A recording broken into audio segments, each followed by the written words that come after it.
Guardian, we've picked up a high-gain transmission.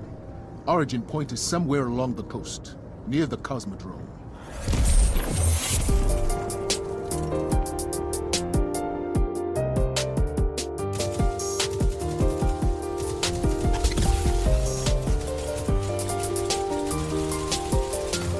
What's going on, Guardians across the universe? It is time for a brand new episode of Cosmodrome Radio, the podcast all about Destiny 2 and all the great things about it. You can get it every Friday live here at 8 p.m. Eastern. We're a little bit late, but we still partying like we always do. We are getting cracking in this mix. Don't forget that you can listen to this podcast on Apple Podcasts, Google Podcasts, Spotify, YouTube, all those great places. The day after the show goes live, that'll be tomorrow. We'll have today's episode live for you folks. So tune in for that.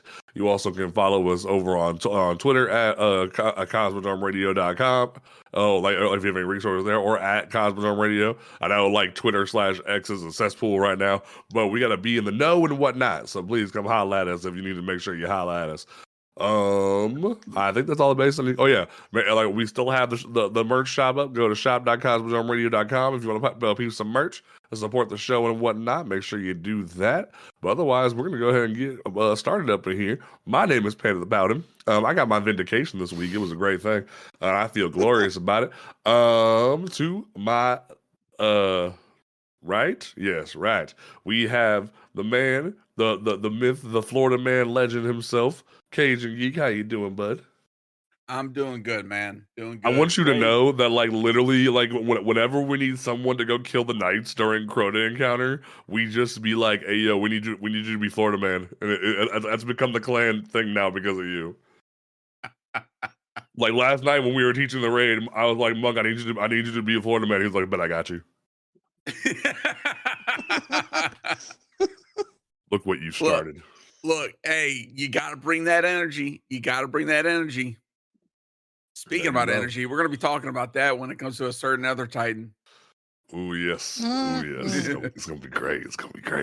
Then below me, we have the president of the Zevil Wrath fan club. They're suffering some depression as of late, as of last week. David, how your troops? How your troops doing? How your troops doing? We're doing okay. As long as Bungie gives us an adequate ending to the story, I'm pretty sure we'll be fine. But you lost your clubhouse. You lost your throne world. The War Moon. I don't know what you're talking about, man. The War Moon is where it's at. That's where the party really be popping. All right. But I guess not everybody's been there. Not everybody's heard about it. It's pretty exclusive, We keep it on the topic. You still got Tora bottles, so you feeling good. It's all right. Okay. And then we have the queen of the story times on stream. How you doing, Sour Mom? I'm doing good. Still waking up from my nap. Don't mind me. Oh, don't trust me. I'm right there with you. All right, folks. Let's go ahead and dive into the mix. The past few days have been rather spicy when it comes to the Destiny community. We've gotten some updates when it comes to the TWID, when it comes to Joe Blackburn himself did his first live stream that he promised where he would play the game and interact with the community and whatnot. It was a very interesting time in the Destiny community where we got some answers, we got some things across our desk that we wanted to hear about for a while. It has been a very interesting time frame here when it comes to the game, and we're gonna start with the stuff that happened with that whole situation, and then we will dive into the TWID. So definitely bear with us here. All right. So first thing, I am Negro Damas. I foretold all of y'all motherfuckers. I spoke it into existence that everyone was going to be like, Checkmate comp, Checkmate trials. We want Checkmate all the time. And none of y'all wanted to listen to me. I told y'all. Hey, don't look at me. This community. Don't look at me. I was with you on that. I was like, they're going to do it and it's going to suck. I told all of y'all motherfuckers except for Tower that we need to be bracing ourselves for the end of the apocalypse Because literally, all these people want is space Call of Duty. They don't care about the abilities. They don't care about the mix of the abilities with the gunplay. All they want is a world where they can 3-tap with their hand cannons. And literally, they said in the TWID that they're making it so all hand cannons can 3-tap. And well, regardless of resilience, which is freaking stupid. Like, they are literally enabling a mode where it's gunplay all the time. And that is the main focus, and nothing else matters. And literally, I said, if we keep enabling the community with this mode, it is literally going to be the main thing that everybody wants for everything about this game. And I told all of y'all this is going to be bad for the Destiny community, and none of you listened to me. And Okay. look what happened. Okay, Look here's what what happened. here's what I'm going to say about this. Here's what I'm going to say about this. When the overall community is giving positive feedback about this mode to the point where Bungie and the PvP strike team is like, you know what? Maybe we need to bring this to the larger PvP community. And so what happens then? What happens then when the majority of the PvP community and the Destiny 2 community embraces Checkmate and says that this is better? Okay. We're going to have two scenarios. It's either A, going to be for the long term, the betterment of the PvP community, because like I've said before, they're trying to tone down the chaos that is in PvP to try and give a stability, a stable sandbox, right? Right. Or two, it's going to be good for the short term, but in the long term, they're going to start whining and say, oh, we want our abilities. We want our freaking nade spam. We want this. We want that. And it's going to prove one simple point. No matter what Bungie does, people aren't satisfied. They can't win. Exactly. Here's what I'm gonna say win. though. So here's the thing that I want to say here, and it's in relation to the next thing that we're gonna talk about. Banner of War. I had told everybody for multiple episodes, for multiple different TikToks, for multiple different live streams, that they are not going to nerf Banner of War once they fix the part of it overlapping with different Titans in terms of the abilities. They were not going to nerf Banner of War, and I was right. And the way that Joe Blackburn phrased it, of him saying it plays into the Titan fantasy, we're not going to take away from that, is something that we need to get back to.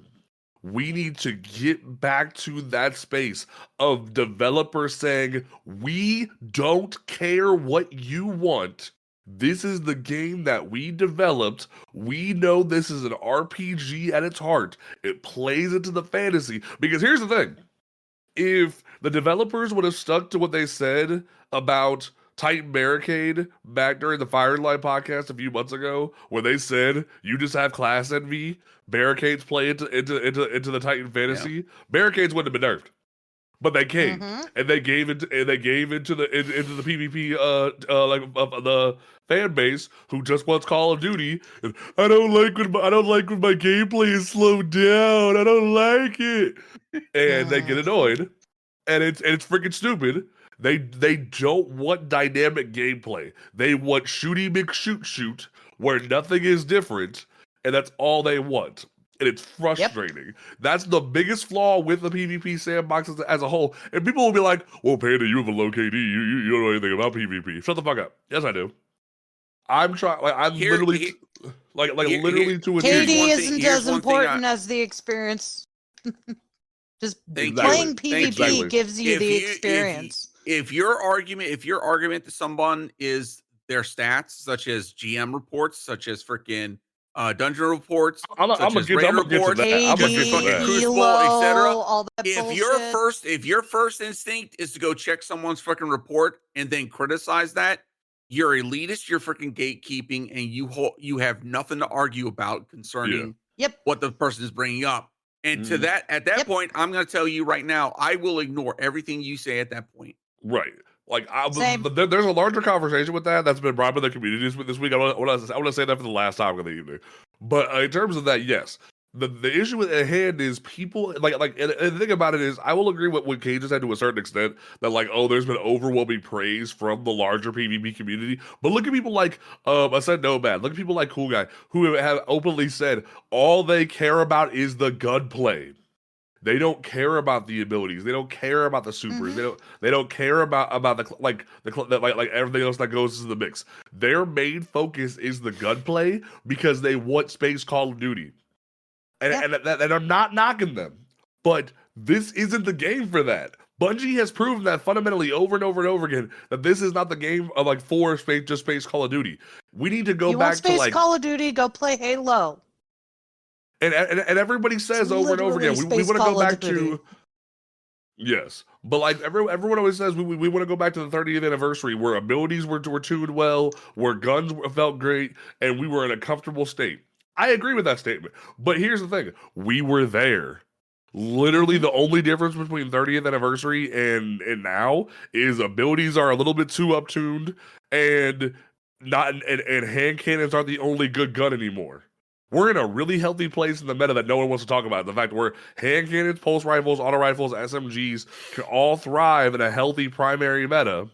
But all you want is your hand cannon, and when hand cannons are the only dominant thing, you have a panic attack.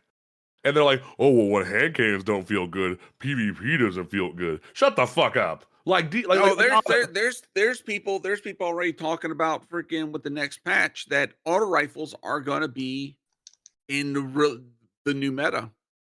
Oh yeah, no, like everyone's already saying that 600 RPMs are gonna be that's gonna be great. Like auto rifles are gonna be good, but then everyone's like sees the TWID and they're like, hey yo, for Checkmate, hand cannons are always gonna 3-tap.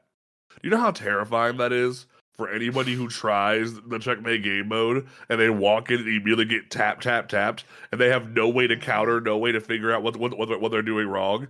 That is not how a hand cannon should function. If someone is able to just go tap with no with no way to counter, no way to deal with, when every other weapon in the game, pulse rifles, SMGs, auto rifles, etc., need more bullets and have longer TTKs to kill you, that means there's no way to counter hand cannons. That's the biggest flaw with this game is everyone wants these tap systems. That's not how a game should function, and that's what that's what you want. You want rewarding gameplay for hitting your crits. That's fine, but not every weapon in the game functions like that, where they're able to be like, "Hey yo, auto rifle kills that has the same TTK as a hand cannon." Like in any of the, in the real world that no one wants to talk about for 5 seconds, if I whip out a freaking auto an AR, I'm gonna kill you real motherfucking quick compared to a hand cannon. Like Goddamn you may get right. a couple shots in, but my AR is gonna light your whole ass up. And granted, freaking that's just how it should be, but no one wants to talk about that. They want rewarding gameplay, even though rewarding gameplay in your eyes is a myth because this isn't the game for you in terms of gunplay. Wait for Bungie to make a PvP only game where abilities aren't in the forefront of the game and it isn't half RPG, half FPS. Okay, I'm done. Gage, how you feeling about Checkmate? So, sorry. So, as I've said before, I'm not a PvP player, but I have been going and checking out labs. And I'll be honest, it's been feeling good. And I've said this before, Checkmate feels like I have to be more tactical with my ability, with my nades, even my super. Because just because I can, freaking throw my grenade at the very beginning, I may need it later on in the match, or I may need it later on in order to freaking hold down a checkpoint or push somebody out of a freaking spot that they're, camping at. Yeah. Is Checkmate kind of pushing more towards a long range meta? Oh, absolutely. Especially with some of the tweaks and changes that they're making to the overall sandbox. But I will give credit that the lobbies do feel a bit better than the current Crucible sandbox. It will be interesting to see how they're going to implement it into the larger ecosystem. Do I think that it's going to become the overwhelming, like, this is the most popular thing? I don't think so. You're still going to have your player base that's going to love the current sandbox feel versus something like Checkmate. You know, about the only time you ever see people really go into mayhem is when it's like required for something, or it's easy to acquire like super kills or ability kills, etc. Right? Outside of that, most people are either, you know, in their comp grind, doing the freaking Crucible play, or they're in Trials of the Weekend or Iron Banner, like right now. But see, Iron Banner isn't even fun right now because it's knockoff Mayhem, aka Eruption, which Eruption is the dumbest mode that Bungie's ever invented. I'll be the first one to say it. I will be honest with you. Eruption is the one game mode I swear up and down I won't go in there. I freaking hate it. It's annoying. I find more fun playing Fortress than I do Eruption. But see, here's the controversial opinion that no one wants to talk about, Cajun. Fortress is literally just an OG Iron Banner without capping zones, or like fully capping zones for the hunt. That's the only difference. It makes you maintain the points instead of you just running around like a crackhead and getting different things. Eruption is literally not good in two different ways. A, it punishes you for being a good player because it blows you up. B, it accelerates your abilities and your super to the point that it's just Mayhem light. If we wanted Mayhem, just go play Mayhem. Hell, Mayhem's in the rotator this week. And it's like, why not just give them Mayhem if you want to give them Mayhem? Exactly. Like, Iron Banner should be tactical, 6v6, capture the points, and fight. That's what it should be all the time. It is supposed to be a contest of old, a challenge. It should be, I've said it before, that Iron Banner should be every other weekend with Trials, where it is the competitive 6v6 of the game. And it would be fundamentally amazing if Bungie actually put the love into it that it should. Iron Banner existed in D1 before Trials. And it was a contest of old. It was something that we did all the time, every weekend.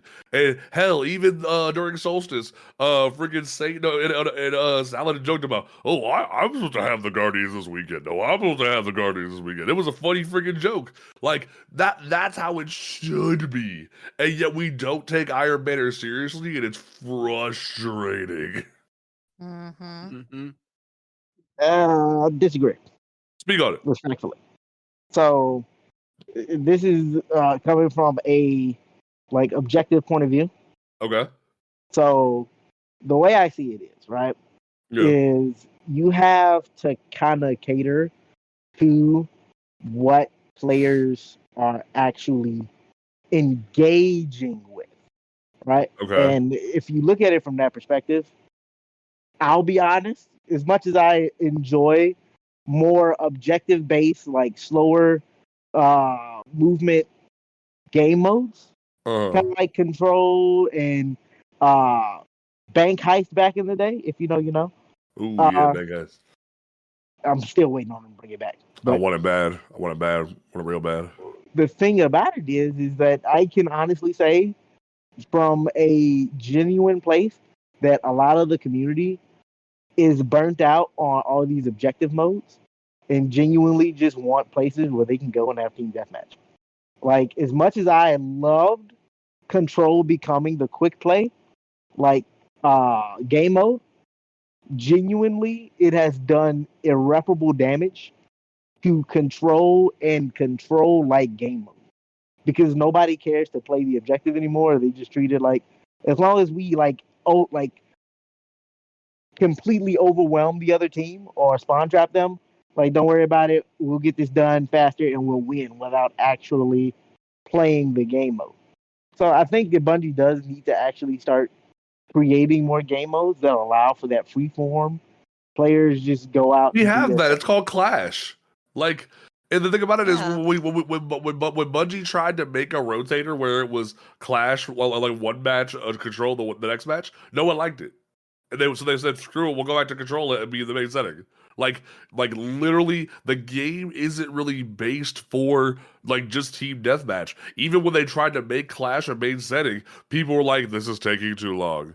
This is like where I'm dying too much. People are spawn trapping." Da, da, da, da, da. And, like it became a same system there, where like it was just that.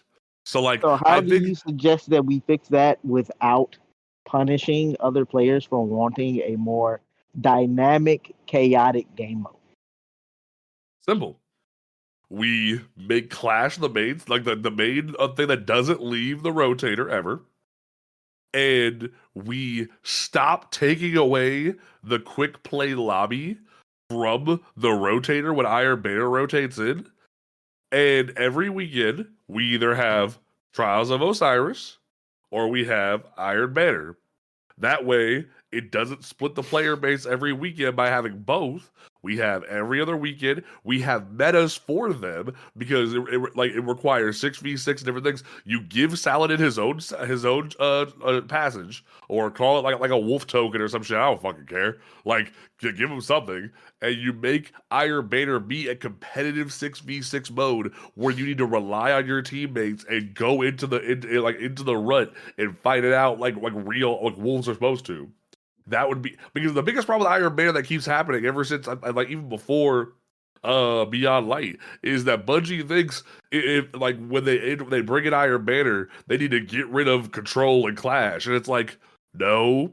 Who told you that? No one told you that. Like, because that's why they got rid of the light modifier. Was because they kept bringing in Iron Banner and then taking away quick play and funneling everybody to Iron Banner. And it was like, bro, that's not how you do things. You're supposed to keep the light enabled, keep the the fight going here, and make it be worth people's time and incentivize people's like time and effort into this, while also saying, hey, if you just want to come in and get your pinnacles done, go to Control.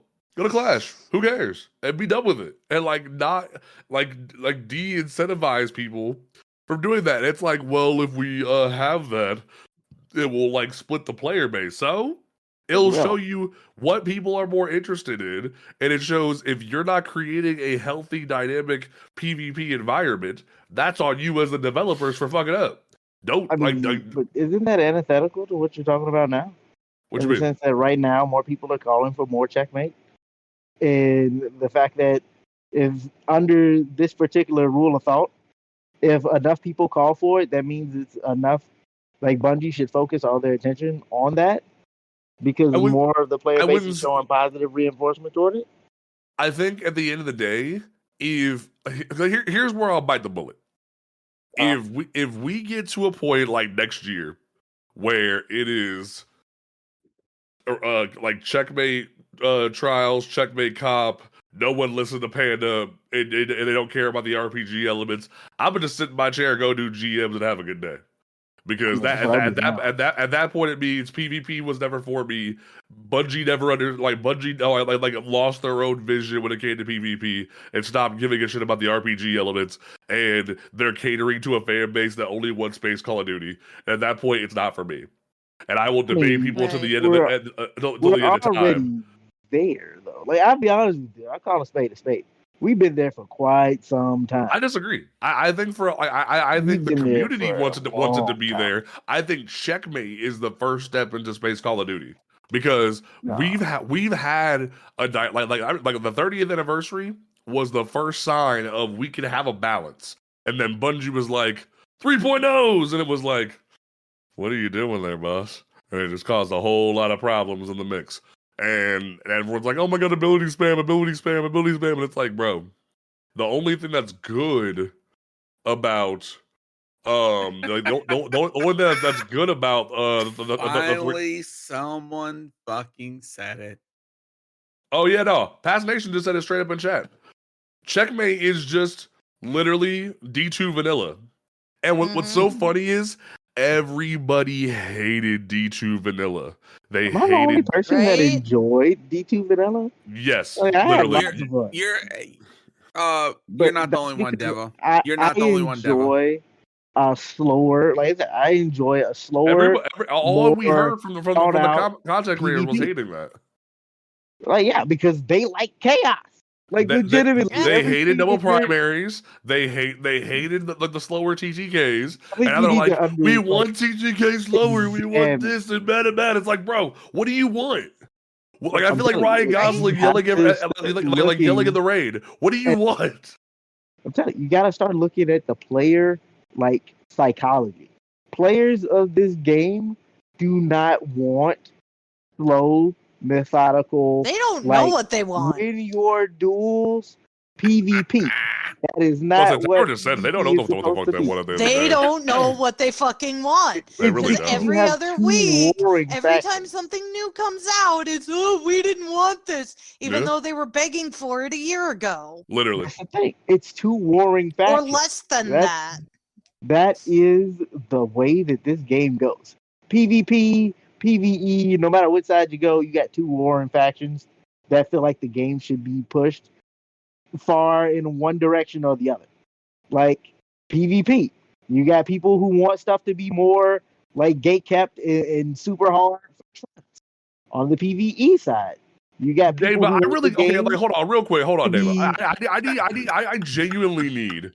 I don't know who you watched or who you heard from, but I genuinely need you to like take a step back, and I need you to like take that myth of the majority of the PvP community wants to gatekeep shitty players out, because that is I have never in my life, regardless of like what we just said of people don't know what they want, I've never heard a single content creator in this space advocate for keeping lower skill players out of a game mode. They have never once said that.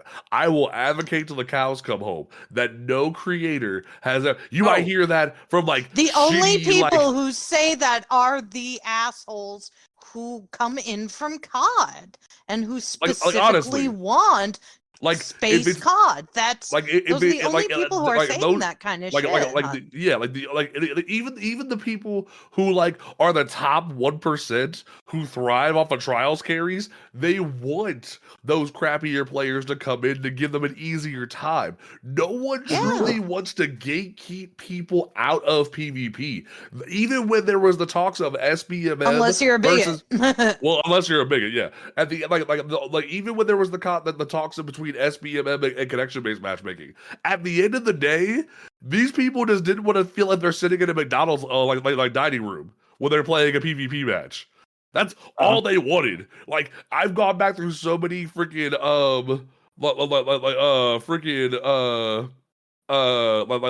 True Vanguard videos and Frostbolt videos, and I've like looked at it, and fundamentally they are very much just like, bro, I don't want people cheating, and I don't want people having crappy connections. That's all I want a bigger player base so more people can enjoy what I enjoy. Is what I hear most of the time, unless they're the assholes coming in from COD. Herein lies the question, right? Is when you make the game like the way that players want it for like high-end skill. Think back in the day when Cross was like, when Trials first got announced to come into the game during like, what was it, season of the like Dawn or something? I think it was. Okay. No, it was around that time. It was Dawn. The sweatiest of the sweat. This is where you're supposed to come, and you're supposed to prove that you deserve to be here. I mean, that's kind of what Trials. That's what Trials is supposed to be. PvP. That's what the myth of what Trials is supposed to be. That's what I'm even advocating for Iron Banner to become, is the competitive PvP mode. Hear me out, though. Right? And then you and I have even agreed on the fact that Bungie should be advocating. What happened when they got the sweatiest of the sweat lord PvP? You gotta come in with a 3-stack. If you don't got a 3-stack, you can't play. You know, you gotta come in and you gotta want it. You gotta need it. What happened? The player base was not there because casuals did not feel like it was a place. But here's the thing. Here's the thing, what David. happened? But listen, you and I have even agreed on the fact. Sweat Lord. But you and I have even agreed that Bungie just needed to do one thing: hire a new Shaxx actor to sit down with the player base and go, elimination is where you test yourself and become better at the game. And then once your fire team is ready, then you step into the trials of Osiris. That's all they needed to say. And literally, it would fundamentally change the way people play PvP. We have talked about that just text on a screen is not enough for casual players. No, it's not. Casual Herein players lies need a the place issue that you're to not play looking at, their though. game I and get understand better. that you're looking at the players that aren't good. For a shouldn't long be time, jumping that in was content. freaking Control, Hear me too. out, though. But Control's But been just as when it toxic comes lately. down to the way that the game is played, the vast majority of players in this game are solo. That is the reality of how this game goes. The vast you're not majority wrong of there. players in this game are solo players. The vast majority of Trials players are solo LFGing just so that they can get in there and get a little bit of loot. But Right. under the old system, if you didn't have a 3-stack, you weren't going. Right, and they LFG introduced fire 14, team matchmaking because people you complained, weren't and now it's a getting in. problem because people are abusing the fire team matchmaking. Yeah. But that's because people are going to take every advantage that they have. Right. And But that means- what we're advocating for is Bungie, Bungie, or at least the player base themselves, but also partially Bungie, said from the jump when Saint 14 hops off his ship and is like, I'm running my boyfriend's shit now, and is saying, this is where you test your skill, test your metal. Test This your is where skill, you test your come metal. for the best of the best. This But is what Trials understand was supposed to that be. Trials So for now people is come more in, casual friendly and more for casuals than its original interpretation was but ever that's supposed not. to be. That's what people have And been that right frustrated by. there Mhm. is the thing. Is because like when the game is made good for casual players, it's always seen as a negative. But when the game actively gatekeeps out casual players, whether that's functionally or like systematically through how the game is structured, Uh-huh. the game suffers because there is not enough of a hardcore player base on its own to sustain this game. Okay, so let me ask you this. Without Let me the ask you this real casual quick. player base, If we had a functional system where they finally nutted up and hired a new Shaxx actor, they had Shaxx communicate to the player base, hey yo, elimination's where you get better to go play Trials. Control is where you just hop in and get ready to go play Iron Banner when you want to go play Iron Banner. Or like Clash is where you just beat each other to death. Mayhem's where you go do this. He actually sits people down, and when you hover over the thing and explains what it does, and actually tells people what it does, and then Trials of Osiris. This is where you go to test your metal with a stack of 3 and do what you're supposed to do and have a hardcore like fundamental gameplays. And everything is set up to where it teaches casual players, it teaches like hardcore players what they're supposed to do. Similarly to GMs, which is what they should have done before Lance died, where there's things on screen where it says strikes are for casual players or strikes are for when you want to just play through old content and get your pinnacles done, and then Nightfalls are where you test your metal and you get better at PvE content. In that perfect system, is that gatekeeping, or is that Bungie educating their player base and showing people this is where you go for when you want to do this? This is where you go when you reach this specific threshold of skill level. so are you asking, just for my clarification, Yes. is it better for Bungie to actually set expectations and like a actual like roadmap to where you should be as a player? Yes. That's fine, perfectly fine. But That's what I'm people- advocating for. That's what we've said in the podcast previously. Because we keep having this argument of like David, your hardcore stance that we keep coming back to is PvP is innately toxic. PvP is innately gatekeepy. When nobody ever said they wanted to gatekeep casual players out, and Listen, I keep trying to dispel that myth. And just because they said, "Hey, yo, we want Trials to be hardcore," doesn't mean they're gatekeeping. They're going off the expectation. Hear me out. Okay. If making Trials super sweaty and like the way that the hardcore players want it, actively drives away its player base and puts it into a place where it becomes unplayable. Will that be an acceptable outcome? Okay, let me return that with an equal question. If Bungie had an actual roadmap where it was set up of trials is for hardcore players, elimination is for casual players. You go here for this, you go here for that. But to your question of if like the system was set up that way and it was driving away casual players from trials, if the rules are established correctly and Bungie actually established the rules correctly, is there an issue? Yes. Why? I think there's still an issue because this player base cannot sustain that at the current moment in time. Right now, the I'm PvP, asking for I'm asking in a perfect world. If there was laid out rules and we previously established back in Season of Dawn, this is where you go if you want to sweat your balls off. Is there an issue innately if Bungie establishes where you go when you want like perfect example?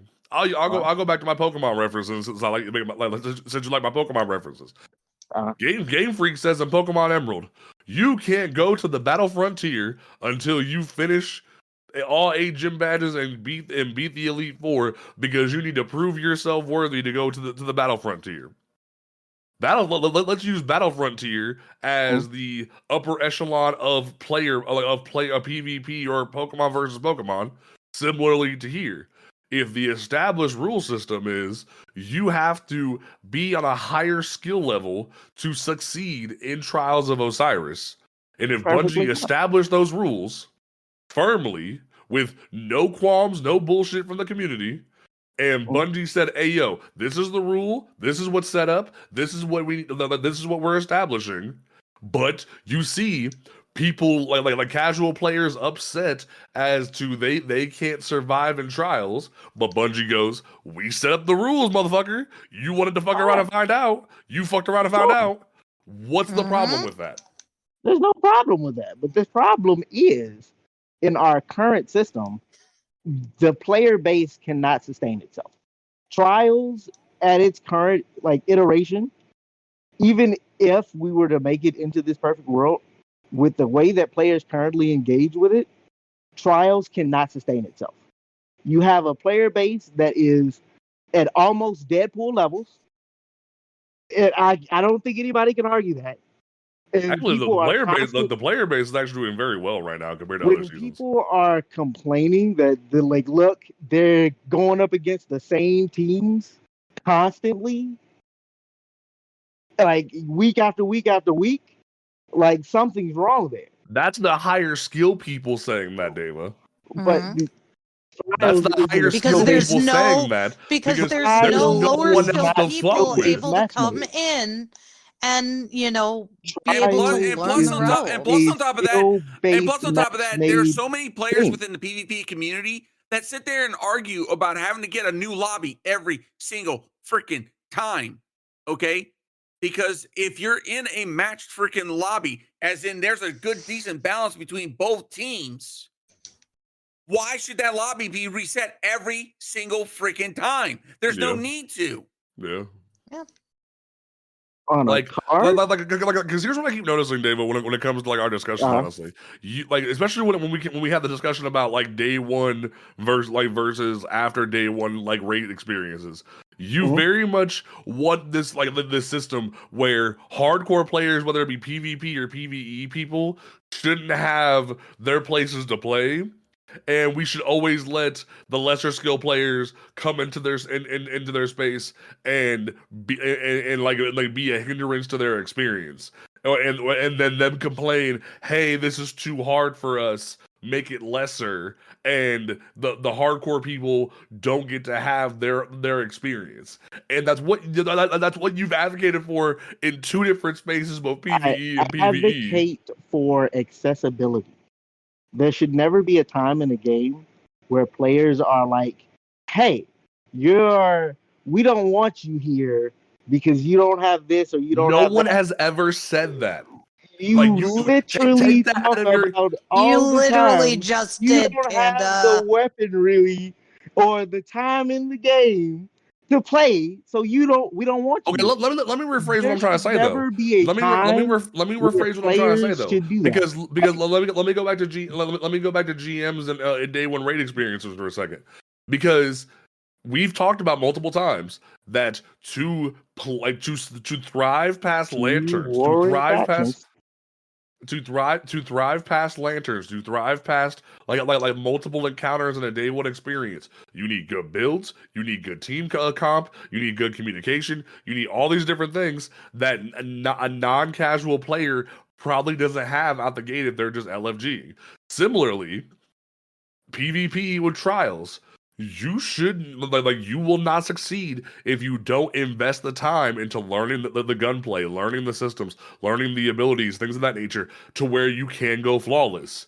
The people who have spent their time learning the systems, learning these different things, should not be hindered by these individuals who come in, get their dicks kicked in, and go, this is too hard, Bungie. I want this to be lesser because I'm having a bad time.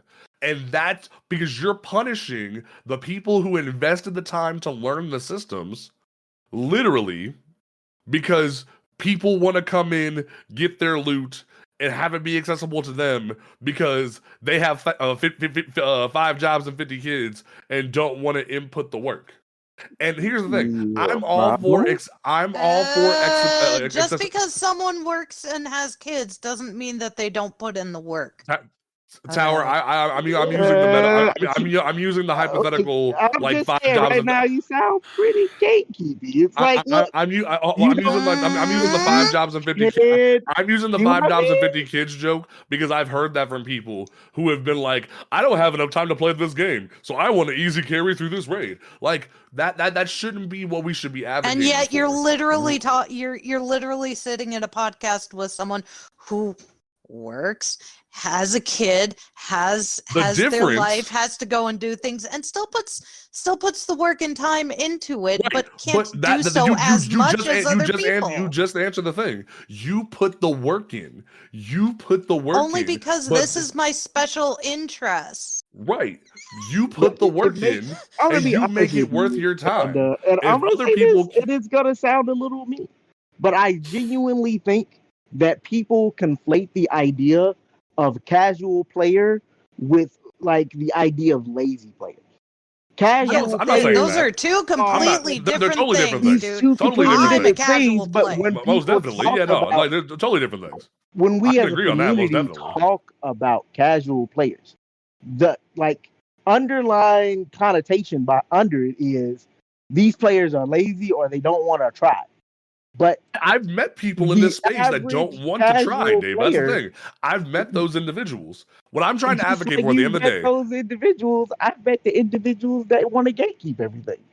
Fair enough. The players that come in to people's streams and mess up people's streams because they see those people helping lower skill players or players who want to get into the game. Oh, you motherfucker! You said that on purpose. You motherfucker! You said that on purpose. I hate you. I'm just saying, like those people are gatekeeping. Those people are part of the player base. It's the people who go on LFG and see people LFGing to get into trials matches or trials like fire teams, so that they can put in the work, and they get in and they ruin their card and leave right as they join in, knowing that they're gonna lose. So that they got one man down just to make their experience suck. It's the people who go in and one win reset on their cards. Right. Just those so that they can have an easier time. Those people legitimately suck. I'm not arguing with that. Like here's what I'm saying. Of the problem. And I understand. Here's what I'm throwing down. You cannot judge it based off of them. Right. The same way you can't judge casual players as lazy because you ran into a couple who don't want to put the work in. Like there's bad on both sides. But if we're gonna have a genuine conversation, it's got to come from the middle. And I think that I've always tried to come from the middle from a certain extent, but I will admit I've become jaded recently, to a certain extent, from helping the casual player base a lot recently. Because I've seen even last night while I was teaching a freaking Crota, you had people coming in, hey, do you need another one? Hey, can I get a carry? Can I get a carry? And it was like, I will teach, but I will not carry you. And that's what's frustrating. But also, I want to go back to what Jazz88 just said in chat. I think Bungie should have a switch system before you enter. You choose casual, medium, hard, master to enter the game when what you want to play. They did this with story, with regular and legendary. Just make the whole game that way. And in a perfect world, that would be perfect. But Bungie has already tried to implement those kind of systems with GMs, with day one raid systems where they establish light level is going to be this shit's going to kick you in the dick, etc., etc. Same thing with trials. They said this is going to be this skill level. You need to play at this skill level to achieve the goal. You need to get this and this and this and this. And when Bungie sets the expectations of this is going to be this way, we keep seeing across the board, I think this is too hard, Bungie. Make this lesser. And it punishes the people who invest the time. Like someone like me or someone like you who busted our butts to prep for the day one and enjoyed the difficulty, enjoyed the challenge. There are people who are saying we don't like that this was so hard for us, and we want even lesser than what Ron was on day one because we want to enjoy the day one experience. That is horrid. That is not what should be advocated for. We should allow people to thrive in hardcore spaces, but also divert the people who want to play the game, come in, enjoy the space fantasy, grind their content, and go to bed. There should be a place where everybody can play the game and thrive in their own space without gatekeeping, without punishing, but also not punishing the people who want the hardcore experience. Because it seems like every time Bungie tries to make something for hardcore players, it's seen as gatekeeping just because of the difficulty. That's what I'm tired of. Is just the difficulty itself being seen as gatekeeping is the problem that I'm trying to say. If we say this is hard, so I want it to be lesser, that should not be we should be advocating for from the casual player base. That's what I'm saying at the end of the day. I'm not trying to gatekeep, fuck that. I'm saying we need to divert our expectations and say, hey, the hardcore players should allow their one-day experience, or GMs should be difficult. We had people saying Devil's Lair was too hard for them a few weeks ago when we were carrying people through GMs. And it was like, bro, if you have the right build, if you have right this, you can get through this GM with no problems. Even my dumbass was dying a few times, but did we get through it? Hell yeah. Tower got through it as a casual player. Devil's Lair is my favorite fucking strike, and is honestly what I hate to say this because I am a casual player, but it is one of the easiest GMs in this game right now.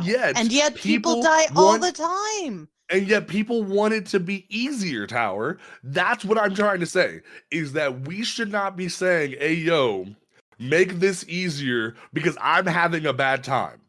There should be, we've said it on the podcast before, there should be a level of effort that you put into the game, but then we walk it back, or at least Davis seems to want to walk it back and say we want everyone should come in and be able to fuck around and find out. I believe that everyone should have a fair chance. And if they, if it don't work for them, then don't play it. I mean, that's how I play that myself. Statement you just said, people will say that it's gatekeeping when it's not. That's not gatekeeping. So I'll give an example of something that I've been doing myself recently. Okay. Go for it. I've been attempting to solo Grasp of Avarice, which love that. By all accounts is one of the easiest dungeons currently in the game. I have been having struggles getting past the ogre by myself. However, I also understand that I have multiple builds, that I have weapons, I have abilities, I have ammo, I have classes, I have subclasses that I can play around with. I can mix up. I can, fuck around and find out with, as long as I understand the ins and outs of what it is that I'm, attempting to do. I've done Grasp of Avarice many times in fire teams. I've duoed it. I've, trioed it. I've taught it to people. Yeah. So I understand the mechanics of that dungeon. But regardless of how much I may understand the mechanics of the dungeon, it's much more difficult to go into something when you're doing it as a solo player, when you don't have that team backing you up, where you don't have the ability to say, hey, I need you to galley something, and you're the galley. You're everything. You're the moat collector. You're the, you have to open up the doors. You have to go kill, the 50 knights or whatever it is. You're the one who has to watch out for the, bajillion thralls that are coming at you and that will smack you if you're looking in the wrong place at the wrong time. Does that mean that I think nobody should try to solo dungeons? Hell no, absolutely not. Right. But you have to go into the mentality of, and Kai said this earlier in the chat. In fact, they were quoting their 9-year-old child. When you turn up the difficulty, playing the game is going to be harder. And people have to understand that. When you go into a GM, it's going to be harder. That's the whole point of it. That is difficulty going from normal to expert. You have to, and people don't go into it with that mindset. And that's where the whole, this is gatekeepy and, I can't, I want this to be easier because I can't do it. That's where that comes in from. Is there not, and I said this last night in your chat, I said to everyone, doing difficult content has a completely different mindset. It's the difference between easy mode and Dark Souls mode. Yeah, Dark Souls. You're not going to approach Dark Souls or a Souls-like game with the mentality of, I can just ease right through this, or this is easy mode Devil May Cry. No, you're going to approach it with, I have to really be on point. And people are forgetting that. People are forgetting that GMs, master raids, master lost sectors, soloing or even duoing a dungeon, low manning raids. That's the Dark Souls version of Destiny. And you have to think of it that way. Otherwise, you will be screwed. And Dave, I do want to give you a chance to reply. Can you? Yeah. Okay, we got to move on, but on a different time, I definitely want to continue this because this is a healthy debate, and we have gone back and forth in a healthy way. But we will come back to this on a different episode though, because obviously this is going to come back at a different point. So and there's a lot of shit to get through tonight. we're gonna bum rush through Blackbird's different topics real quick. Banner of War. I told y'all motherfuckers it ain't gonna get nerfed. I told you it's great. Banner of War staying. Me and Cajun are happy. It's gonna be a great time. Does anyone have any problems with Banner of War staying? Because I will murder you. No, I'm absolutely. No, Banner has been my best friend. Thank you. I'm absolute freaking happy that Joe addressed it right there. And yes, he was doing a Nightfall. Running Banner of War. But was he using Syntheseps? No, he was running something else. But the fact of the matter is that yes, when paired with an exotic, it is extremely freaking good. Yes. However, even with a 4-time stack, okay, and now all that is freaking the equivalent of restoration, right? Every time it procs with 4 times, if it just procs faster, you get your health back. The only time you have extra resistance is when you have Woven Mail, Which, if you have a problem with woven mail, just say that you have a problem with Strand overall. Honestly, period yeah. and dot. Let's be real. Outside of that, Banner of War, it don't mean dick shit. You Honestly. will get one shot in a I GM. I was in GMs this past few, like two weeks on both Mars and Lightblade with Banner of War, and I was dying to shit. You're not invincible with it.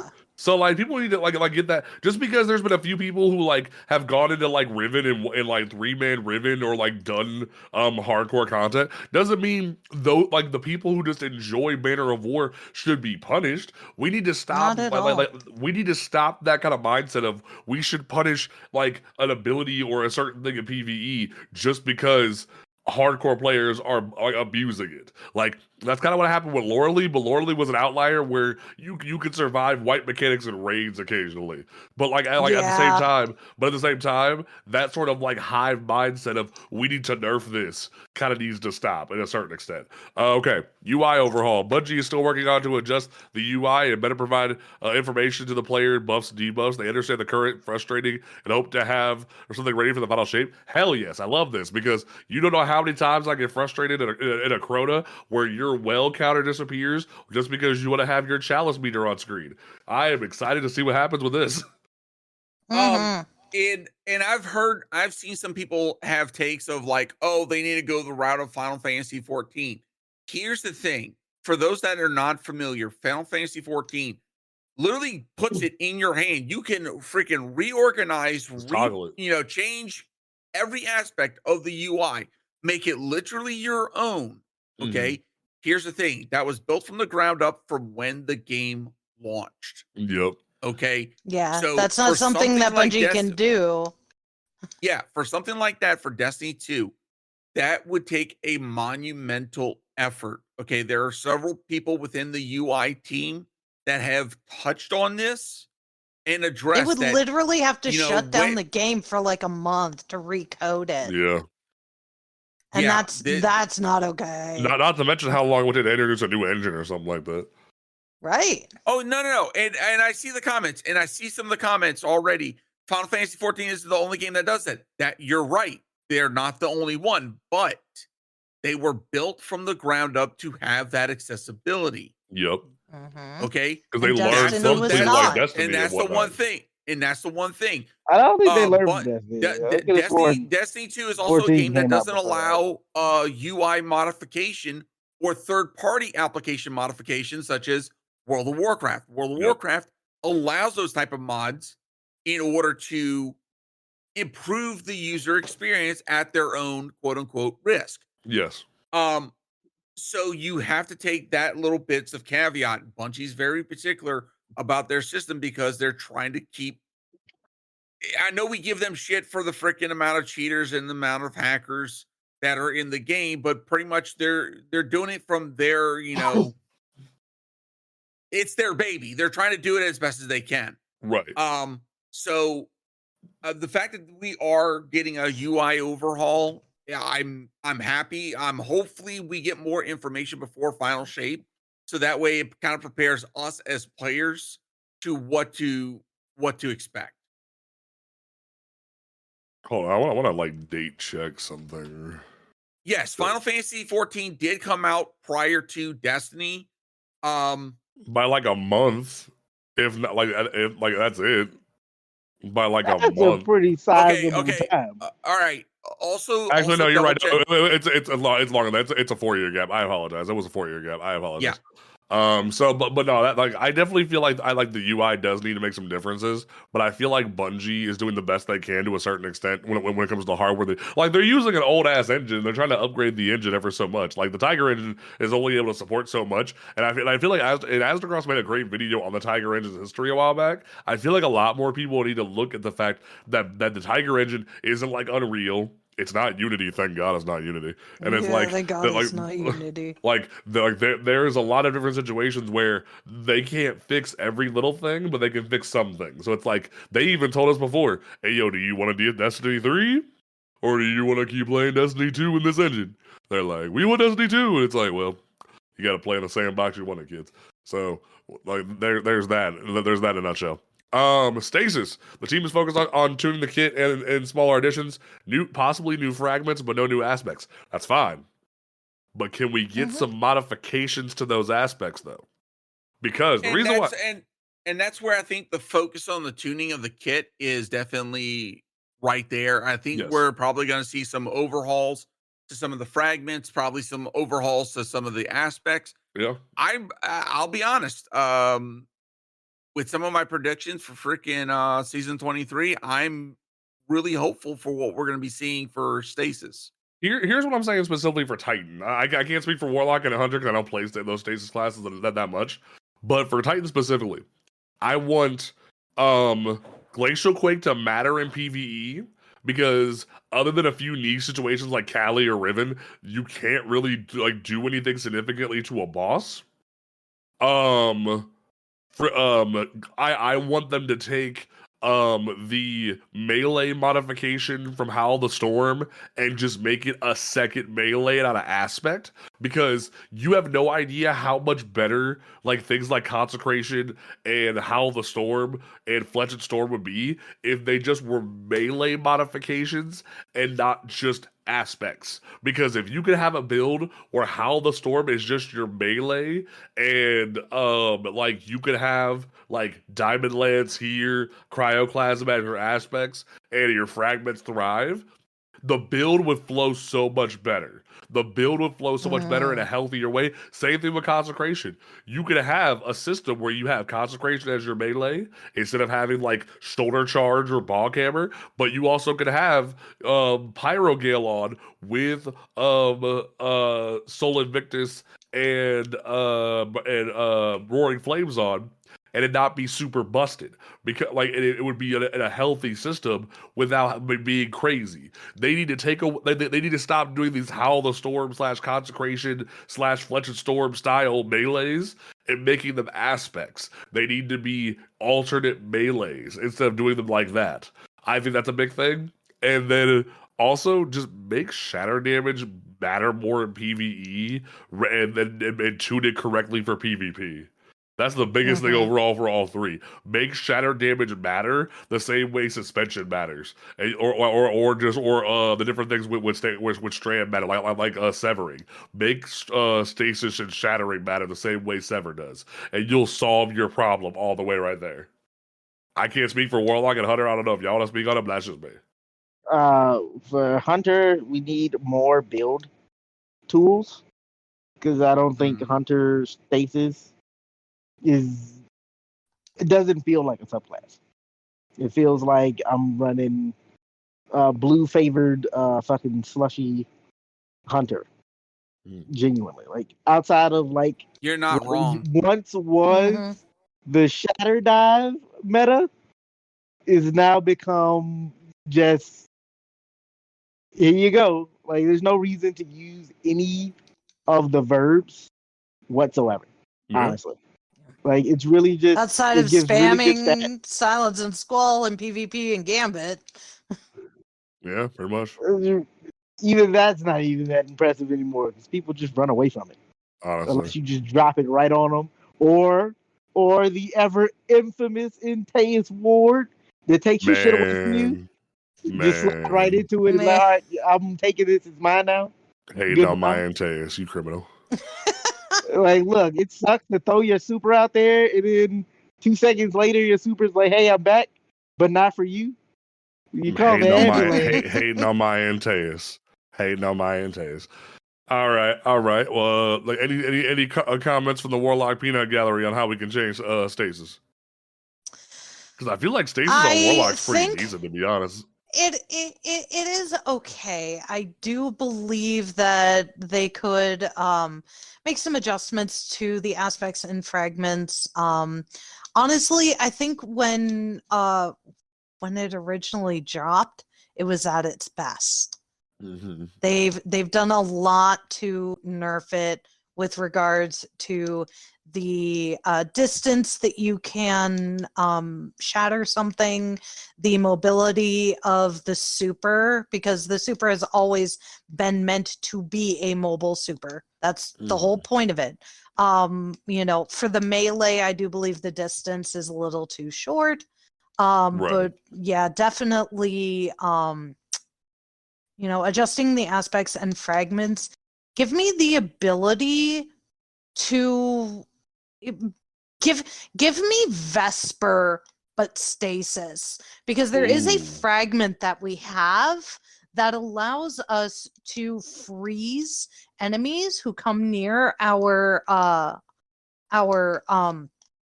Heliodus, but it's only once. Okay. It only activates once right upon implementation of the rift. Give me that, but Vesperize, and I'll be happy. Fair enough. I think there should be more synergy between exotics and subclasses. Yes, I agree. I think you That could really is- just roll that into Vesper. It They would be good. definitely need to make. because I I'm mean gonna say this- Vesper you can use with other subclasses, but like then it messes up the fact that you can't run any solar weapons with a solar class. You have to run Exactly. arc weapons in order to get that pulse. Even with I would say the changes give they made me. to Icefall Mantle recently, Yeah. it makes it so you're locked specifically to stasis weapons just for it to thrive now, because they did that whole Yeah. changeover with the I don't surge even idea remember for it. if we have any stasis-based exotics for warlocks. That's how you have little I two. play stasis. You have two. That's how little I play stasis. Osmomancy. You have Osmiomancy for 2 Oh, yeah, grenades, and you have Osmiomancy. Bolidors to boost your super. Yeah, I don't even have Okay. Belladors, so Wow, look at you lacking. All right, it's cool. I So Joe's haven't got favorite it. exotic. I had problems with it, so that's all I'm saying. So Joe's favorite exotic. I think this is Toaster! an interesting one. Woohoo! Your boy likes some toast. Your boy Hell likes some yes! Jotun. And I think this introduces an interesting topic right here. We were trying to Bungie- get him to PvP with Toaster, and he wouldn't do it. It made us sad. What I find so funny is that everyone's always like, nerf Jotun. Now you know why. Yeah, it took a couple nerfs already. Ain't gonna happen. Ain't gonna happen. And the thing about it is, the reason why Jotun will probably never get nerfed is I even showed it on stream yesterday when I was playing Iron Banner. Jotun can be dodged. People just don't like having to put in effort to listen for a ting and pay attention when a freaking homing missile's coming for their ass. And it's like, okay. So I have a counterpoint to that. Saying because especially if you're in Toaster a mom fire not team. liking Toaster, what? No. I have a counterpoint to Panda's point about people not listening for a ting. Y'all know we play 6 stacked when we play. When we play frickin' Control or Mayhem or shit like that. When you're in a clan and you're stacked up, there's too many people talking and making callouts for you to be able to hear the ting. I've had problems with that myself in the past. Even if I have my sound effects volume all the way up and chat volume practically muted, I still can't hear the ting because there's too many damn voices all going at the same time. Fair enough. All vying for control. It's not that I'm not trying to listen for the ting, so I literally can't hear it over, other people. At that in point, the party. I would advocate for Bungie to create a similar system to Fortnite where there's visual audio cues, and that could fix that problem to a certain extent. Visual audio cues. Because if you play Fortnite, there's a system where you can see someone steps near you or someone shooting near you. There's different visual audio cues on screen that you can turn on in the settings. I feel like that would be something that Bungie could advocate for. That would be better for players. Or even recently with Dead by Daylight, but they were asked to create a visual audio cue for heartbeats because not everybody could hear the heartbeats or they play on PC, so they don't get the vibration on the controller for the heartbeats. So one of my favorite things in horror games specifically is when you're not only able to hear a heartbeat, feel it in your controller, if you have vibration on and you can see like the pulsing of the banner around your screen. Or like what they do is they have a visual like heartbeat in the player that Yeah. shows, hey, this is coming near you. You need to bounce. And that Right. that was a great thing they did. So if it's an issue of you can't hear the ting, Bungie needs to advocate for, or people need to advocate for Bungie to create a visual sound cues. That's what I would say to that. I think Cage is handling on this, so Cage will be back in a second. So Bungie was saying they wanted to add, or they were asked about adding a contest raid mode rotate or a master like rotated thing. The one thing that I heard was asked specifically was if Bungie would ever consider leaving in master raids and dungeons when they're not in the rotator. I think that would be a great quality of life change for the game. Because one thing that I keep hearing in the clan or from like on Twitter and whatnot is people going, does anyone want to do a master rod today? And it's like, you can't. It's not. It's not They need to fix that available. too. That's another thing. Yeah.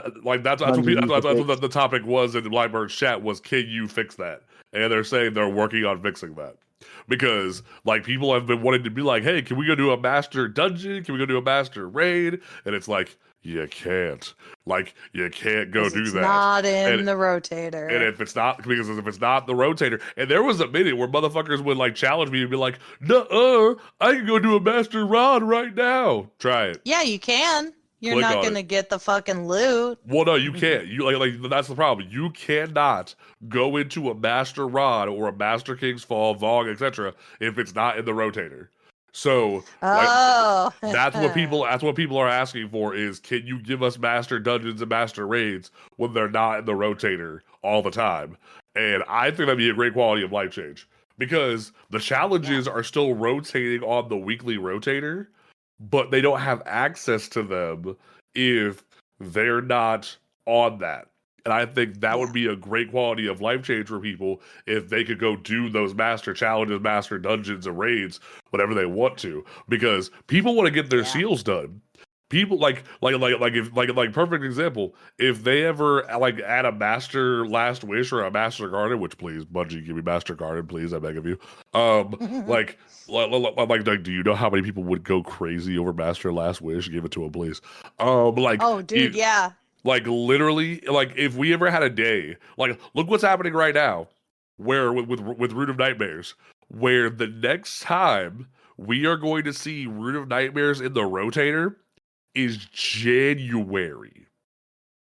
So no one can play Master Root of Nightmares until January. If anyone wanted to get that Dream Warrior seal, we'll see you in the 2024, buddy. Like that kind of sucks. Even worse than that, they have because of how the like master adept weapons are coded into the game. You only get the weapon that is up for like adept that week. So you gotta wait specifically for Rod, specifically for Rod. And then you gotta if the weapon you want to get that master adept. So if you want the AR, you better hope and pray to good Almighty that it's there, because you might not see it for an entire year. Exactly. Just about. So it's like if they actually allowed those to be the master challenges to be in the rotator, that would definitely solve that problem. Or even dungeons. People want to be like right now.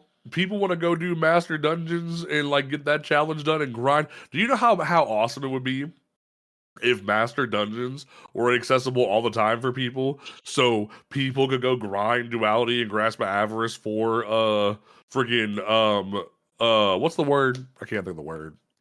Unforgiven. No, the armor. I can't think of artifice armor. If they could go grind artifice armor whenever they want to. Do you know how many people I have come through my streams and ask, how do you have high stat armor? How do you have those stats? Artifice armor. You could go grab artifice armor whenever you want to, and that would solve that problem. Cage, how do you feel about master like raids dungeons being in the like being allowed not in the rotator? It's something that needs to drastically happen. And at the same time, they need to rework the master dungeon and master raid loot system, I think, to put an emphasis as far as reward for doing that level of content. Because I feel like right now, even like, let's say for weapons, unless you're doing a challenge, you're not getting an adept weapon. Now, I'm not saying every single weapon drop should be an adept, but there should be something additional. Like, let's give that weapon an extra freaking, slot on one of the columns. There you go. It doesn't need to be an adept weapon, but give it an extra freaking perk, in one of those columns, to where it's like, okay, it improves the odds of getting that, quote unquote god roll. And and I'm of the opinion that if you're running a master raid, that those should be artifice armor. Agreed. And to me, if you're running a master raid or a master dungeon, the armor stats should not be anything lower than a 65. Agreed. It needs to be 65 and up. And it needs to be at least a guaranteed. If your ghost is saying, hey, I want a discipline 10 stack, it should be double that. Yeah. So at least the perk that you're specifying, it's a guaranteed 20 plus spike. I can get behind that. To me, that would give incentive to going into freaking masters and giving them more reason to freaking chase after them.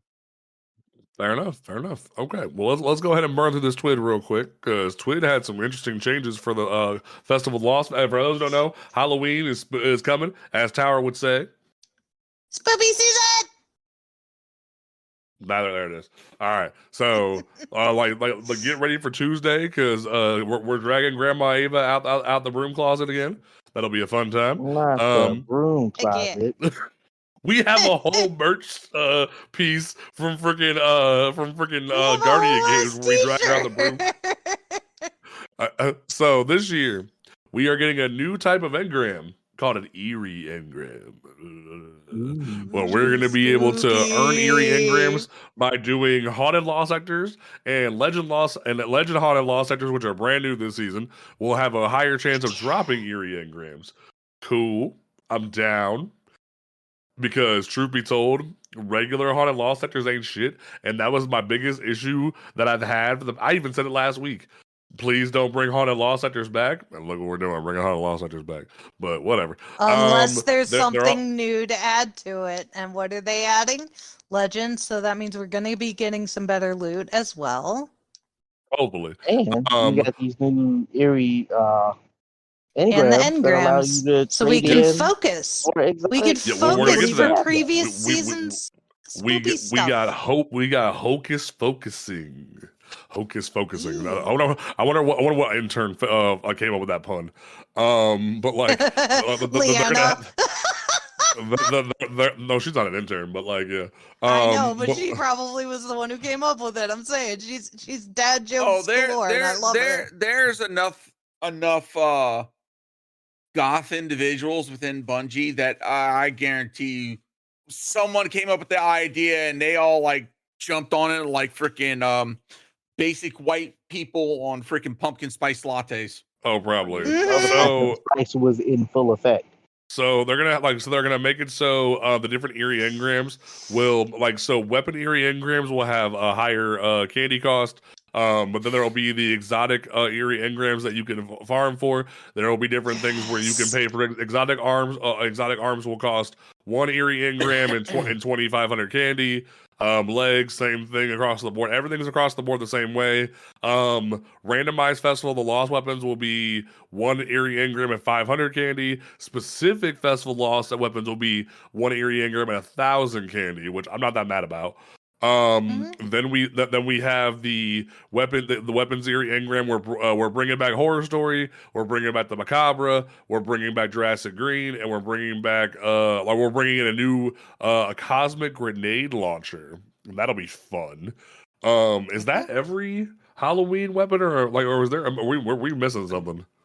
No, I think that's weapons. it. I feel like we're missing something, but okay. I'm Take it going to back, say it then. right now. I really appreciate the fact that they're giving us an additional way Oh, we're missing to Braytech. We're focus missing Braytech Werewolf. exotics. I knew I Yeah. wasn't crazy. We're missing Braytech Werewolf. But here's the thing: you can pull Braytech Werewolf from your freaking from your collections. Now, here's the kicker. If all these weapons are going to be receiving their own origin perk, then yeah, they do need to redo Braytech Werewolf. But as of right now, you can go in collections if you've collected it before. You pull can it, get Braytech Werewolf free. And it's already masterwork. Yeah.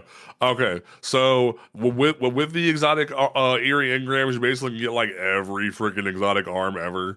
Same thing with legs, same thing with the helmet. And the thing they actually said about this, which I find really cool, is they specifically said even if you don't have the weapon unlocked or the armor piece unlocked, if you own the expansion, you can focus the engram for a chance at the exotics you don't have. Yep.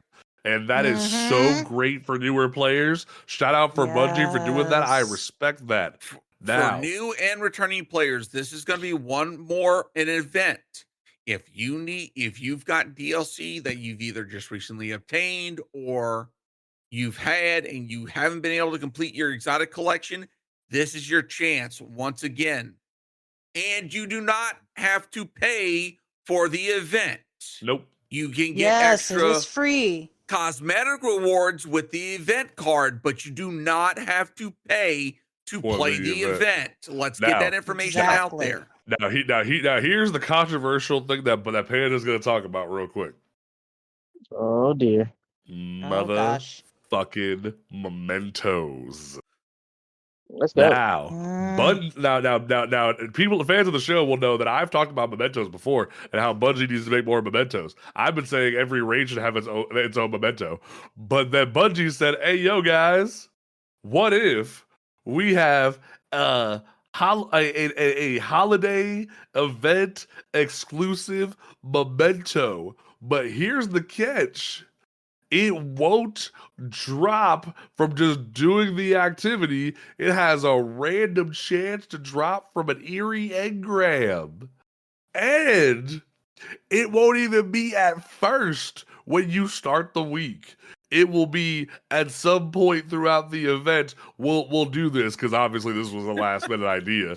And there's no info on it. There's a cap on how many mementos you can stack. There's no information on if there will be other avenues for to obtain this memento.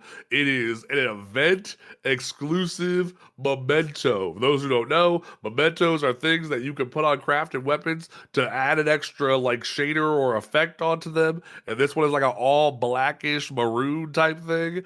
And I freaking don't like it because we already have the struggle right now where mementos can't stack. You can't stack mementos. So you sit there with certain mementos like trials mementos or nightfall mementos just sitting in your inventory until you randomly decide to put it on a gun. So what happens now if you want to put a Halloween memento on one of your favorite weapons and then you just at the last minute didn't get one from another eerie engram? Well, tough taco, son. No more eerie mementos for you for a whole year. And I have a feeling this is gonna bite Bungie in the butt. I can feel it. So that's my hot take: is that I'm all for more mementos, but having an event exclusive memento is coasting a line that we're getting real dangerous near. I don't know. It's only cosmetic, so it makes sense. I'll push like this: the moment I get a memento, I'm hauling ass over to the freaking station, selecting which one of my crafting weapons. Boom, slap it in because I'm gonna slide it in. Do not be surprised if every single one of my crafted weapons are gonna be black as night. Spooky, and I'm all for it. Okay, but that's the thing. I think. Black goes with everything. That Bungie does not do enough of, and I think enough people, I think enough of the community is kind of with me on it. Is there are very few ways to actually like display your like tapestry, if you will, of like your guardian. Like But how it's not long a have you been here? meritocracy, David. It's not a meritocracy. That's not a Can we meritocracy. not? It's just Yeah, saying. I'm messing with him. It's just saying that hey, I've been here playing the game for this long. That does nothing but it's cosmetic only. Fair And enough. a lot of Fair people enough. be like, "Hey, where'd you get that?" Oh, I played the game during like spooky season 2023. Oh I'm not shit! even calling it Can't get this Festival no of more. Love. It's just spooky season. Spooky It's season. spooky season. I was I mean, playing during it's this short. period of the game. It's shorter terminology, and it annotates an actual factual time in the freaking calendar year. Fair Spooky enough. season. Exactly. Fair enough. October. Halloween. Okay, cool. Exactly. There you So go. they know when they can look forward to having a chance to get it. Fair enough. Because what time is Guardian Games? You tell me. What point of Summer. the year is Guardian Games? I thought that was solstice. Summer is solstice. Spring is Guardian Games. Spring. You're right. You're right. Yeah, spring is But the you know, I games. get what David's throwing down. All right, last thing, real quick. Bungie is last thing from the TWID rather. Bungie is releasing a free emblem to commemorate the crafting. Yes. I find this a little bit kind of hollow, a little bit because let me explain. Because look at the moral divide the crafting caused in the community. Look at the moral divide that this event caused, and Bungie's like, look, here's an emblem to commemorate your Lord of the Flies moment, where you guys wanted all to question each other's morality. And it's like, damn, But here's Bungie, the y'all thing, some they've done this savages. before. They've done this before with the freaking Prometheus lens and True. Telesto. Yeah, True. they did come that. on. Yeah, you're right. You're right. This would be like bug game breaking 3.0, and they don't freaking emblemize it in You're some way, right. shape, or You're form. They right. did that. You're They right. did Like, that when no, bro. Telesto It's like, fuck. fucking took over too. Yeah, that was It's even like, orchestrated hey, by if you Come Bungie. on were now. playing, this is one of those, hey, regardless if you hated it or if you loved it, if you were around for this chaotic pile of shit that we allowed to happen Have within our fun. sandbox, freaking here's a commemoration, so that way you have a reminder of something They that did we that- don't want to remember as developers. Yep. think they had fun Hell, with they it. did About it. that. They Joe did it talked about it. for Mission Blue. They did it for Mission New Light as well. When Destiny Yeah, the Mission Meme New Light, started yeah, taking you're people right. through the freaking was like, Dares I of helped out with that. Eternity at low power. I was part of that. I got the emblem. It's Yeah, I was beautiful, part of and that. I'm happy It for was it. great. It was great. Yeah, that Hell, was great. half of the I'm not time even mad I at that at was all. gaming with Destiny the Meme. We ran into each other in our lobby, and we're like, "Hey, you want?" Yep, let's go. Yeah, that was It was great. So I'm not mad at it. I'm just saying, like, man, that At feels least kind of that rough was for some something that people Bungie wants because to that- remember. like literally, it was very much just like this is the moral divide we've created. Let's celebrate our moral divide. And it just felt like really messed up. Also, I totally just blanketed everybody's faces on Twitch with just pure sexiness. All right. So let's have our ending discussion real quick, folks. Let's have our ending discussion. Yes. The So- best Let's lore go. piece Destiny has ever put out. Thank you I so have much, waited Bungo. so long. Now, All right. normally for time, I would read this verbatim, but we only have Cajun for so long. Well, hold on. Let's give context, because I think we've got a lot of newer players that are listening, as well as here in the chat. So first and foremost, let's give a little bit of context. Okay. Most definitely. So Saint 14 here, he's in a relationship with Osiris. Now, Osiris over the past couple of years has gone through quite a few things. First and foremost was the loss of Sagira. Sagira, his ghost, was destroyed by Xivu Wrath, Brood, and then was utilized by Savathun for her machinations. And then later on, Osiris was possessed by Savathun and used as a means of infiltrating the Vanguard. So, needless to say, as someone in a relationship with Osiris, Saint 14, has had to witness all of this and has had to hold this in his, per se, chest. Mm. In the latest rite of passage, it's been trauma the for very him. last entry.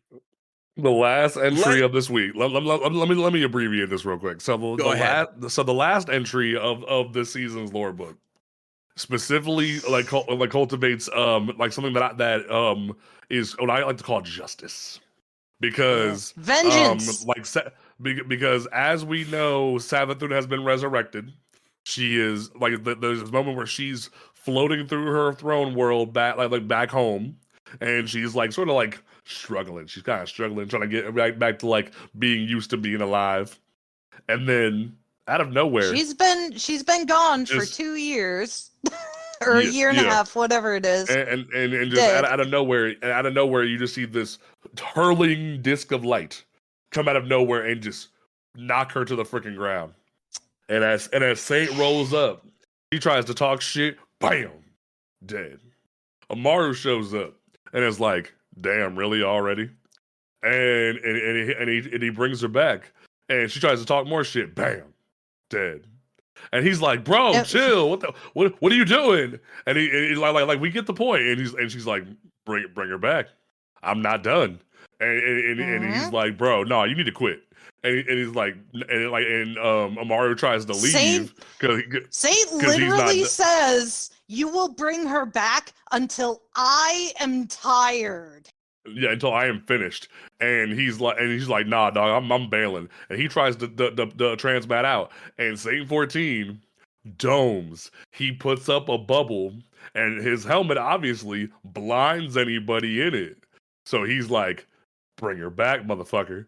And she's like, fine. He brings her back, and 10 more times, and he gives this whole speech about how you're not used to being a guardian. You're still groggy when you get up. You're not used to resurrection, but I'm gonna teach you. I'm gonna teach you, motherfucker. You gonna learn today. And finally, when he's done, he says, "This wasn't for Osiris. This was for me." And he ports out. And he goes home, and Osiris is like, "Hey, yo, that was a long patrol. You want some dinner?" And he just drops crying in his arms because he's just like, "I'm fucking tired." And I want to speak on this real quick, because the minute I'll give David his minute, but like this really felt like the narrative team watched our podcast and just came in and told Dave, "I heard you was talking shit," because they clearly didn't hear me.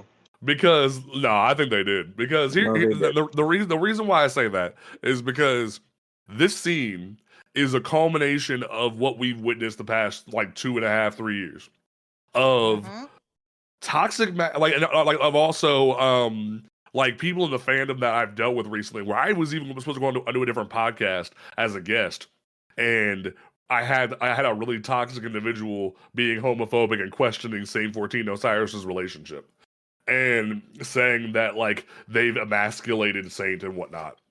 And I've dealt with people saying that like Saint isn't who like the man he used to be, and yada yada and things of that nature. And granted, that's not what David was saying before. He just wanted to see like Saint more in the field and whatnot. But at the same time, it all sort of culminated.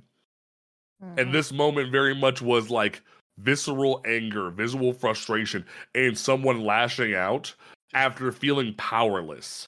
After watching their partner be tortured, be lied to, and thinking their partner was there for them during season of the Splicer and season of the Chosen, they weren't actually there. From feeling that like they had their person back after years of being lost in time, after watching them lose their ghost, and being there for them, only for them to be revealed to be not there. And be lost, and then spending a whole long time trying to get them back, and watching that struggle of them be incapacitated and having to find a cure. and having to be there, not understanding and feeling powerless of what can I do to fix this. And this goes beyond just gay love. This is love, period, of you feeling like powerless. And also this speaks to masculinity as well, because so much in society, we like our masculinity is questioned constantly as men, or even as gay men, where we are constantly like questioned of, are you a real man? Are you a sissy and whatnot? And because we feel things, we care about our partners and things of that nature. And saying straight and saying this wasn't for Osiris, this was for me. This is him getting his revenge for feeling powerless, for feeling like he had no way to fight back. And if I may. Go for it. If I may, I'd like to kind of chime in as well, because not only is it questioning, like, the whole stereotype of, are you a sissy or whatever, but also this whole thing also kind of pushes back against the stereotype of, quote unquote, all gay men have to be flamboyantly gay as well, that they can't be masculine men. And Saint 14 is fucking masculine as fuck. Let's just leave it at that. Like, literally, but he's also gay as fuck. That's what I deal with on a daily basis at work or in society. Where like, I'm not constantly like, hi, like I'm not that. I would like to be sometimes, but I'm not that, obviously. Be and people constantly act as if I'm person to be gay. Exactly. And nor do you have to be an overly masculine person to be gay. You just are. Like, and that's the thing. You're gay. That's it. And even the cutscene they released recently with like when Osiris woke up and Saint's speech, people like were judging him, calling him robosexual and stuff that nature, and like saying that this is emasculating the most powerful Titan in existence. And it's like, bro, no, it's not. It's showing that he can have his own soul and his own spirit and whatnot. And it's like that is the true like mastery of the narrative team, is they can take a moment from like within time and say, we will give credence to this moment that we've been working up to, because we can't do it within the confines of the season because we only have so much time. And I think that's a testament to what we spoke about last week, of what we talked about with Dava, where it was like, hey, we only have so many resources, but you best believe motherfucker go went and got his comeuppance, and it was savage. Like, would I have loved to see Saint 14 just beat this bitch's ass? Yes. Absolutely. But did I read that lore entry the day it came out and cry my eyes out? You best believe it, man. Like, I was fucked up. So, like... Did I scream and cry and cheer when I read it on my fucking Twitch stream the other day? Fuck yes, I did. Bravo to the narrative team. Like, whoever wrote this, I might even put it on Twitter. Whoever wrote this, I have a feeling I want to Robert. personally thank you, because you have given me so much like vindication when it comes to like toxic masculinity in gay spaces. I have a very good feeling that it was Robert Brooks. He's the primary writer for Saint and Osiris, and he's an openly bisexual. Yep, he was the one that like came out originally and was like, "Hey, I did this on purpose." They're gay. Cajun, what were you gonna say? Sorry, Cajun. I lost my train of thought. Sorry. Oh, that's fine. I'm sorry. No, that's cool. Shit happens. You are totally valid, fam. Dava, your response, now that I kind of put you on blast. No, that's fine. So I feel like that was actually the perfect preamble I needed to help people understand.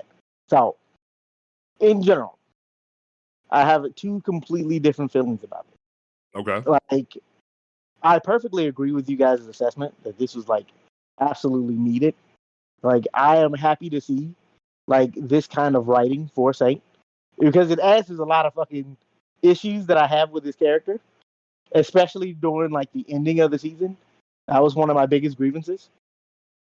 And, like, the fact that, like, over the years, especially with Saint and Osiris, like, one of the running stories that's been going on in the background has been, like, Saint and Osiris's relationship, and how the Hive sisters have kind of ruined and besmirched it. Yeah. Mm-hmm. Perfectly, like, and honestly, I will say, legit, the writing that they did with Savathun and Osiris during like Beyond Light, some of the best writing I've seen in this game. Legitimately. Most definitely. Which is why which is why this upsets me so much. Because I feel as if the people that are writing the lore are not the people who are putting this lore into the game. And it upsets me. No, that's a completely different team. Is 100% way better writing than what we got throughout this entire season in this one lore page. Honestly.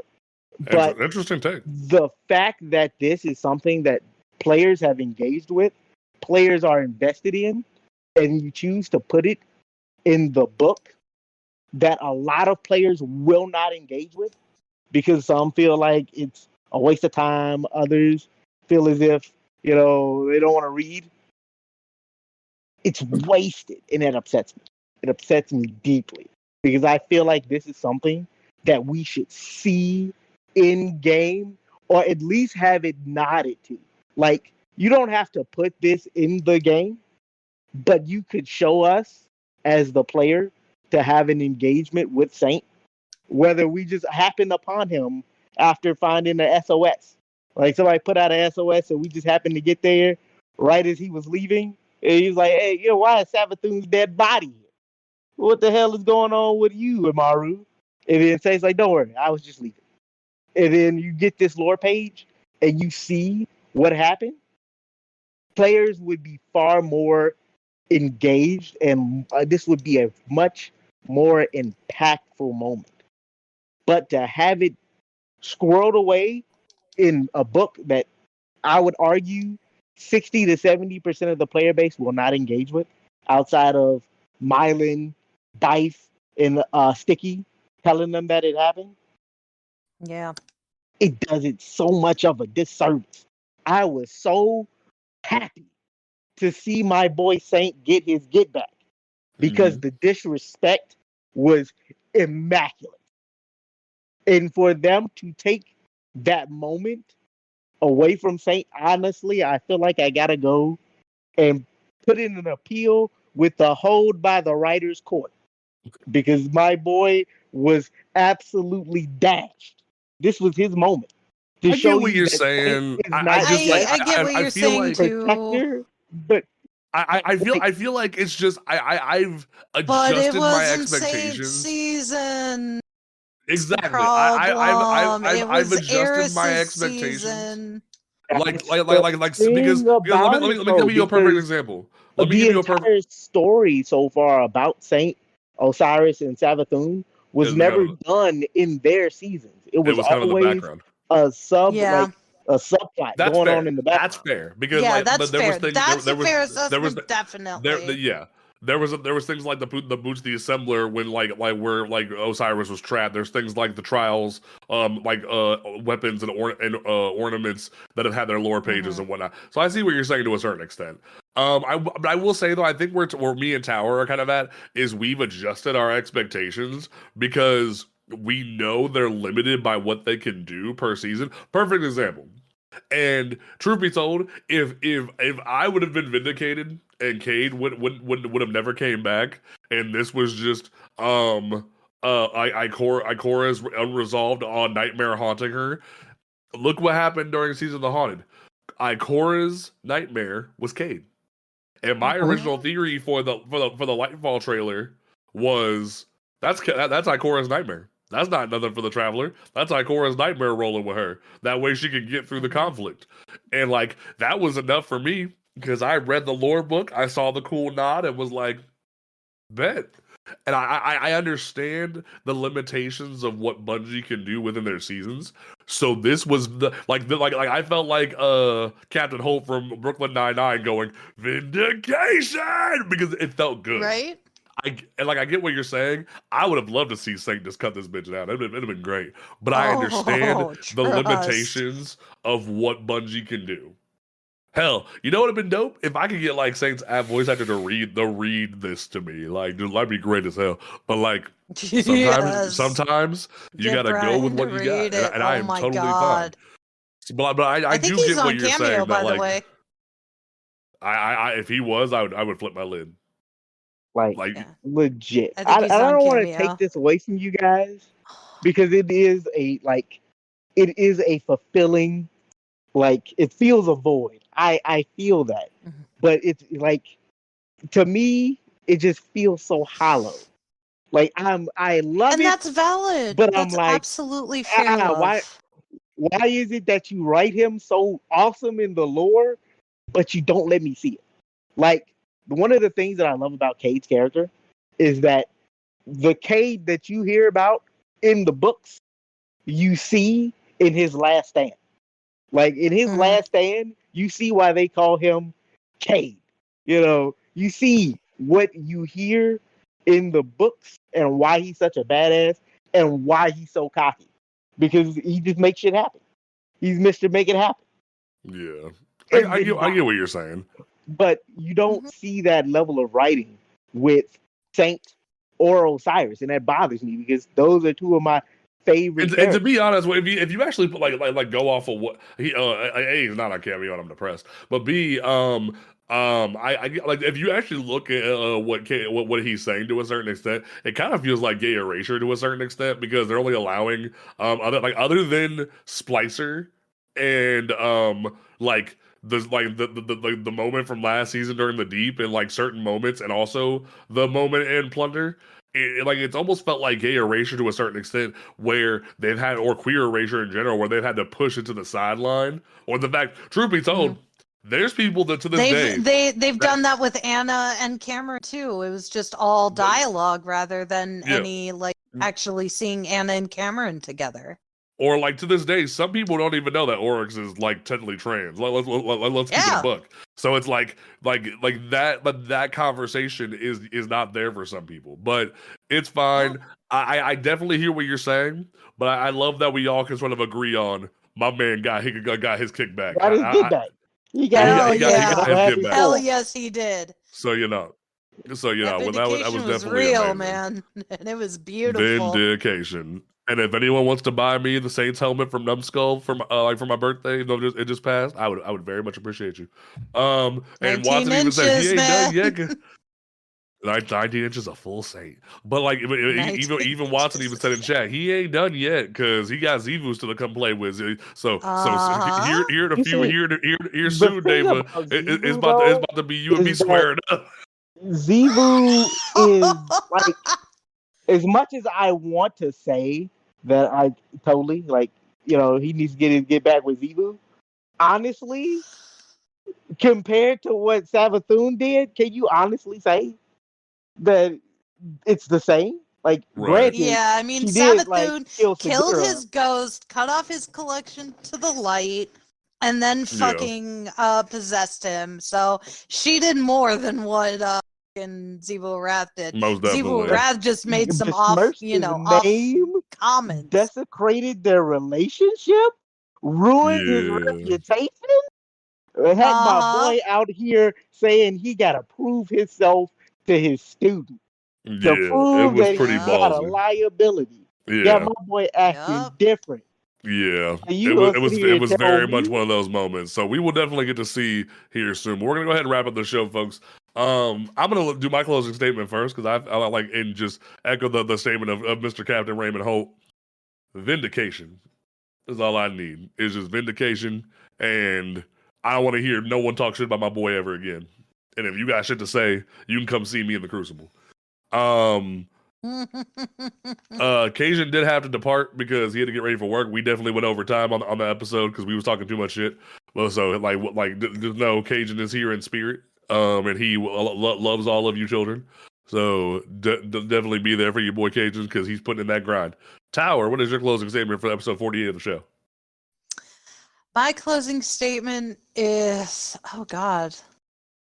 1, Jotun is a beast, and fuck all you who think otherwise. I got my vindication by hearing Joe. Getting the cosign. Say that. that now I got the cosign. But also,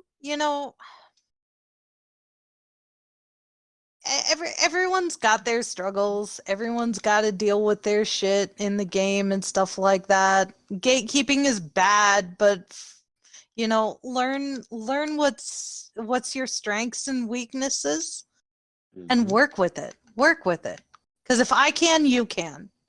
And I'm one of the worst players in this game. So if I can work within the game, you can. Fair enough. All right. And then David, what is your closing statement? My closing statement is for Bungie. Bungo. Don't Bungo. I'm gonna need you to stop telling me and start showing me. I enjoy your story. I love your lore, but I would very much appreciate more seeing and less reading. That would be fantastic. That felt like an oxymoron, but all right. If you could make that happen, that'd be great. All right, folks. But don't forget that you can listen to this podcast on Apple Podcasts, Google Podcasts, Spotify, YouTube, all those great places. We will have episode 48 live on those platforms tomorrow for you folks. Don't forget that you can check us out on Twitter at Cosmodrome Radio. You can check out the merch store, shop.cosmodromeradio.com. Honestly, I might hit up old person and get like a vindication set piece made for Saint. Like I'm not even playing. Like on some real ish.